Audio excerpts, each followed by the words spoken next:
नमस्कार, मैं हूं आमिर बेग। आप देख रहे हैं सिटी बुलेटिन न्यूज़। पेश हैं आज के प्रमुख समाचार। शारदीय नवरात्रि कल से शुरू हो रहा है।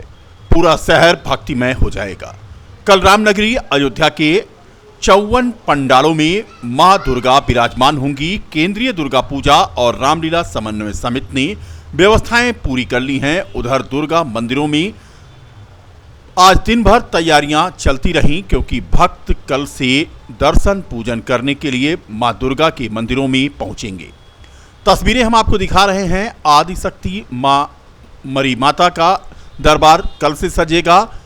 गुप्तार घाट पर मरी माता का मंदिर है और यहां पर श्रद्धालु कल से बड़ी संख्या में पहुंचेंगे। इसके अलावा अयोध्या शहर में 28 दुर्गा प्रतिमाओं को स्थापित किया जाएगा। 9 दुर्गा प्रतिमा अयोध्या धाम में और ग्रामीण क्षेत्रों में 17 दुर्गा प्रतिमाओं की कल स्थापना हो जाएगी।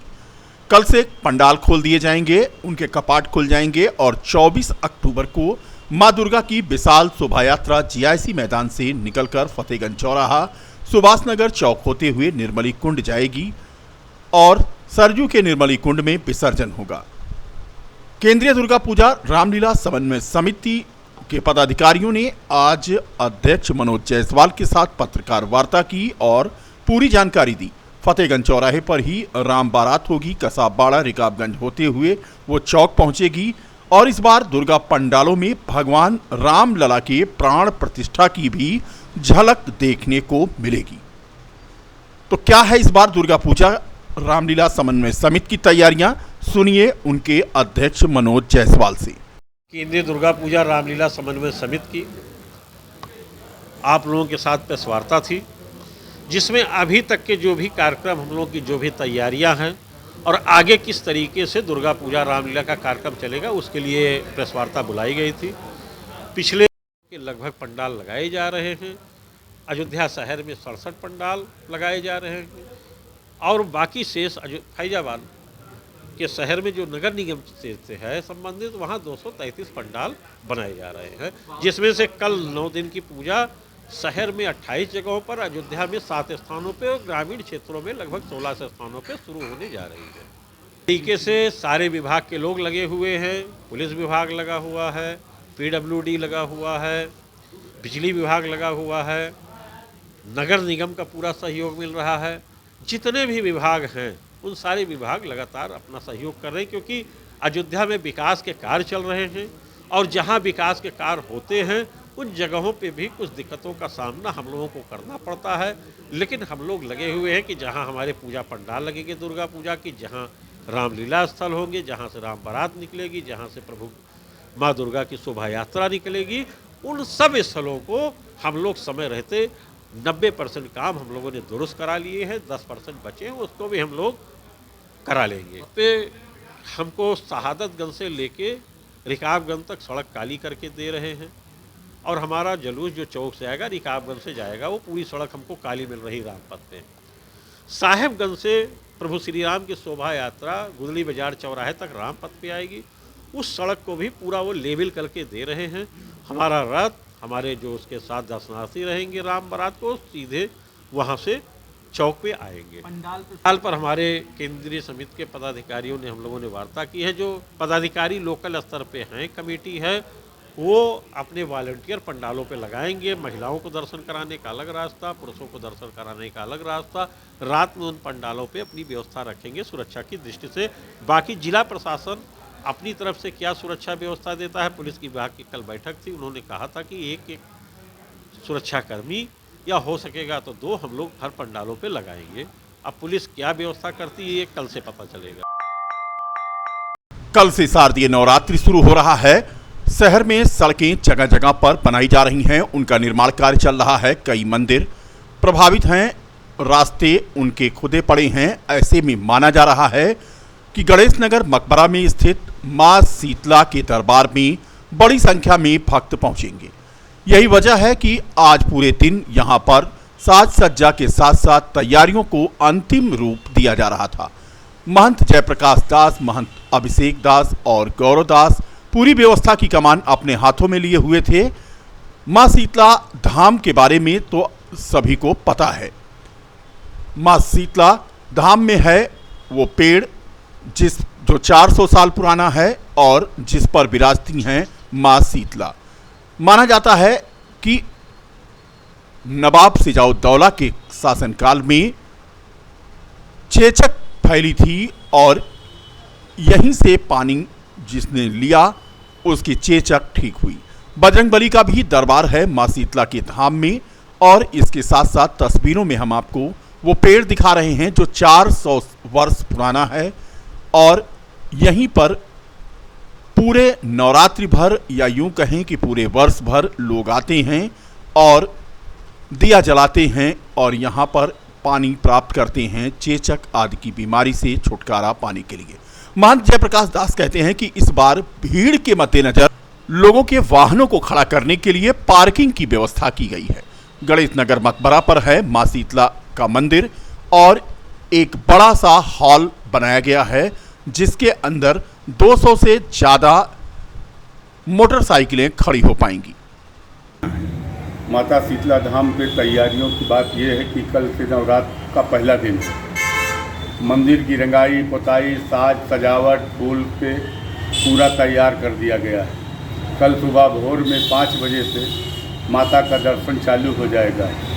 समस्त माँ भक्तों से अनुरोध है कि सब लोग आकर के सुबह दर्शन पूजन इत्मीनान से करें। बगल में पार्किंग की व्यवस्था कर दी गई है। बाइक से लोग आवें तो पार्किंग अंदर हाल में गाड़ियां सब खड़ी होंगी। इस बार पहली बार पार्किंग की व्यवस्था की गई है। ये पहली बार पार्किंग की व्यवस्था अब हो रही है कि नवरात्र भर पार्किंग रोड पे कोई दिक्कत। शहर में चारों तरफ खुदा हुआ है, उस खुदा होने के नाते से जो है पार्किंग की व्यवस्था बगल में हाल में किया गया है। महाराज जी, माता शीतला धाम का क्या पौराणिक महत्व है? पौराणिक महत्व माता शीतला धाम का ये है कि नीम के पेड़ पर शीतला माता का वास है। बहुत पुराना पेड़ है, यहाँ का लगभग 400 वर्ष पुराना। माता शीतला चेचक में जो है यहाँ लोग आते हैं, एक लोटा जल चढ़ाते हैं और माता जी की कृपा से वो स्वस्थ हो जाते हैं। नारी सशक्तिकरण मिशन शक्ति के चौथे चरण के अभियान की आज जिले में शुरुआत हो गई। पुलिस लाइन में आईजी प्रवीण कुमार, जिलाधिकारी नीतीश कुमार और एसएसपी राजकरण नैयर ने हरी झंडी दिखाकर जागरूकता रैली को रवाना किया।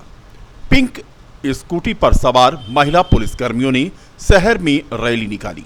डायल 112 की भी गाड़ियां इस जागरूकता रैली में शामिल रहीं। नवरात्रि के पर्व पर मां शक्ति की उपासना के दौरान बेटियों को जागरूक करेंगी महिला पुलिसकर्मी। इसी उद्देश्य को लेकर के ये जागरूकता अभियान शुरू किया गया है।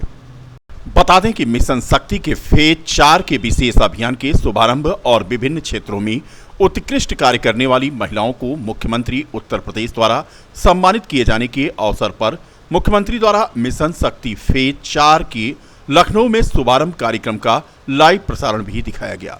मिशन शक्ति अभियान के अंतर्गत महिला सशक्तिकरण रैली को आज हरी झंडी दिखाकर रवाना किया गया। शारदीय नवरात्रि के पर्व पर इसका शुभारंभ हुआ है। कम्युनिटी पुलिसिंग और महिला सशक्तिकरण व शक्ति दीदी अभियान के अंतर्गत महिलाओं बालिकाओं की सुरक्षा के लिए उन्हें टिप्स दिए जाएंगे और उन्हें जागरूक किया जाएगा।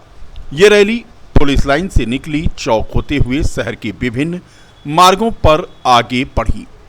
बता दें कि नारी सुरक्षा, नारी सम्मान और नारी स्वावलंबन इस उद्देश्य को लेकर के उत्तर प्रदेश सरकार के द्वारा चलाए जा रहे मिशन शक्ति अभियान का 3 चरण हो चुका है और चौथे चरण की शुरुआत शारदीय नवरात्रि के पर्व पर की गई है। तस्वीरें आप देख सकते हैं। स्कूटी पर सवार महिला आरक्षी और स्कूली अध्यापिकाएं शामिल रहीं और उन्होंने संदेश दिया। देखिए, अयोध्या मंडल के सभी जनपदों में माननीय मुख्यमंत्री जी के निर्देश के अनुसार मिशन शक्ति कार्यक्रम के अंतर्गत और उससे समय के सभी और अन्य कार्यक्रमों को जोड़ते हुए एक प्रकार से कार्यक्रम आयोजित किए गए, जिसमें सभी विभागों के लोग, स्थानीय लोग, सभी लोगों के सकारात्मक ऊर्जा का समावेश किया जा रहा है।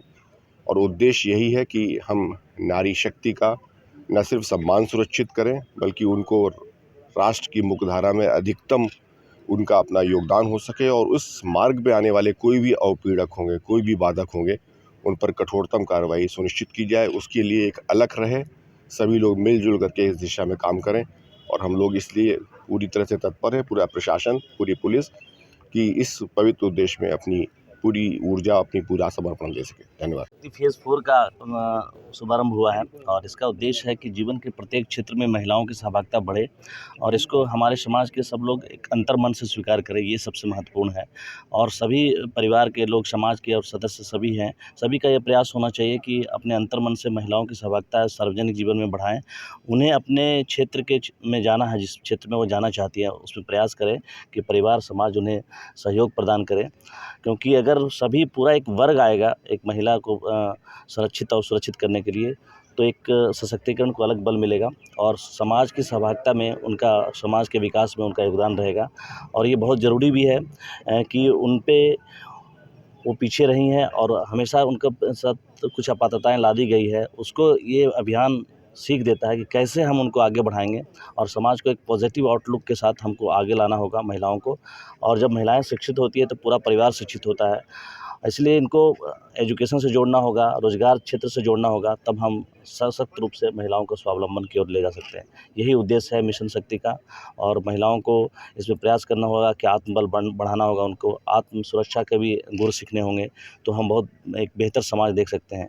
और सबसे महत्वपूर्ण, देश तभी विकसित हो सकता है जब दोनों महिला और पुरुष एक साथ चलेंगे। और महिलाओं को सशक्त करने के लिए पूरे शहर में जो हमने रैली निकाली है, इस रैली में भाग लिया है। इसके द्वारा महिलाओं को सशक्त करने के लिए हम लोगों ने बताया है कि आप लोग भी किसी से कम नहीं हैं। अपने अधिकारों को जानने के लिए रास्ते भर आप लोगों ने देखा होगा कि दोनों तरफ महिलाएं बहुत संख्या में थीं और वो हम लोगों को देख रही थी और इससे जागरूक हो रही थी सशक्तिकरण के लिए। आरती यादव। मेरा नाम अनुष्का है। मुझे आज ये रैली करके बहुत अच्छा लगा, लोगों को जागरूक करके कि वो कभी भी घबराएं नहीं, कहीं पर भी हो तो 1090, 108, 181, 1076 इन सब के बारे में उस पर बताया भी जा रहा था, जिससे ताकि लोग जागरूक हों और डरे नहीं। कोई भी दिक्कत परेशानी हो तो लोग जागरूक हो सकें। बस, थैंक यू। गर्ल्स को यही मैसेज देंगे कि किसी भी चीज़ से डरना नहीं है और हमेशा हर चीज़ के लिए तैयार रहना है। समाजवादी पार्टी द्वारा अयोध्या में आयोजित विश्वकर्मा महासम्मेलन में शामिल होने अयोध्या पहुंचे सपा के पूर्व मंत्री राम आश्रय विश्वकर्मा ने भाजपा पर बड़ा आरोप लगाया। उन्होंने कहा कि भाजपा विश्वकर्मा समाज की विरोधी है। भाजपा सरकार बेरोजगारों को ना तो नौकरी दे रही है, ना ही कोई रोजगार मुहैया करा रही है। भाजपा ने भगवान विश्वकर्मा की पूजा भी कैंसिल कर दी। विश्वकर्मा समाज की पहचान सपा में मुलायम सिंह यादव और अखिलेश यादव ने जो बनाई थी, वह पहचान भाजपा समाप्त कर रही है। प्रदेश में विकास के सवाल पर उन्होंने कहा कि भाजपा ने सब मिटा दिया है और उद्योगपतियों को बुलाया है, लेकिन कहीं उनका विकास धरातल पर नहीं दिखाई दे रहा है। एक सवाल के जवाब में उन्होंने कहा कि इंडिया गठबंधन का मुख्य मुद्दा जातिगत जनगणना करवाना रहेगा। पिछड़ों को वास्तविक जनसंख्या बता सकती है। अगर बिहार सरकार तो उत्तर प्रदेश सरकार जातिगत जनगणना से पीछे क्यों हट रही है? दरअसल विश्वकर्मा समाज के महासम्मेलन में शिरकत करने राम आश्रय विश्वकर्मा अयोध्या पहुंचे थे। इस दौरान सपा कार्यालय पर आयोजित कार्यक्रम में विश्वकर्मा समाज के छात्र छात्राओं को उन्होंने सम्मानित भी किया। विश्वकर्मा समाज के जो है आज की वर्तमान सामाजिक राजनीतिक परिस्थितियों से हमने अवगत कराया। भारतीय जनता पार्टी विश्वकर्मा समाज के विरुद्ध है, न नौकरी दे रही, न रोजगार दे रही है। भगवान विश्वकर्मा की पूजा कैंसिल कर दी। विश्वकर्मा समाज की पहचान जो समाजवादी पार्टी की सरकार में माननीय नेताजी ने, माननीय श्री अखिलेश यादव ने बनाया था, भारतीय जनता पार्टी उस पहचान को मिटा रही है। तो हम समझाने आए हैं कि समाजवादी पार्टी ही आपको आगे बढ़ा सकती है। समाजवादी नीतियों पर चल करके दलित, पिछड़े, शोषित लोग सत्ता तक पहुंच सकते हैं। बिहार में कर्पूरी ठाकुर नाई के बेटे थे, वो समाजवादी आंदोलन से बिहार के मुख्यमंत्री हुए थे। राम आश्रय विश्वकर्मा उत्तर प्रदेश सरकार में उच्च शिक्षा मंत्री बने, तो समाजवादी पार्टी समाजवादी नीतियों के तहत ही बने थे। तो समाजवादी नीतियाँ पिछड़ों के, दलितों के हक में है, इसलिए सब लोग समाजवादी पार्टी को मजबूत करें और समाजवादी पार्टी को जिताएं अयोध्या से लोकसभा। 2024 का चुनाव भाजपा बीकापुर तहसील क्षेत्र के ग्राम पंचायत पाली पूर्व में चौपाल का आयोजन किया गया, जिसमें खंड विकास अधिकारी गौरीसा श्रीवास्तव ने पंचायत भवन तक सड़क न होने पर गहरी नाराजगी जताई। तत्काल पंचायत भवन के निर्माण के लिए उन्होंने मार्ग बनाने का निर्देश दिया। इस दौरान ग्रामीण महिलाओं से रूबरू होते हुए उन्होंने स्वयं सहायता समूहों को सफल बनाने के टिप्स दिए। विभिन्न जन कल्याणकारी योजनाओं से लाभान्वित होने की महिलाओं से उन्होंने अपील की। इस दौरान ग्राम प्रधान नर्मदा सिंह, प्रधान प्रतिनिधि बजरंग सिंह, एडीओ बद्रीनाथ पांडे, ग्राम पंचायत खिद्रपुर में ग्राम प्रधान सुशीला देवी के नेतृत्व में सचिव राजेश चौधरी ने शासन की योजनाओं को पढ़कर सुनाया। पहले पंचायत भवन बसरामपुर में महिलाओं से रूबरू हुआ गया। मुख्यमंत्री जी के उद्घोषण को बड़े प्रेम से हमारे ग्राम सभा की महिलाओं ने सुना। इसके लिए हम गांव की महिलाओं को धन्यवाद देना चाहते हैं। हार्दिक स्वागत, वंदन और अभिनंदन।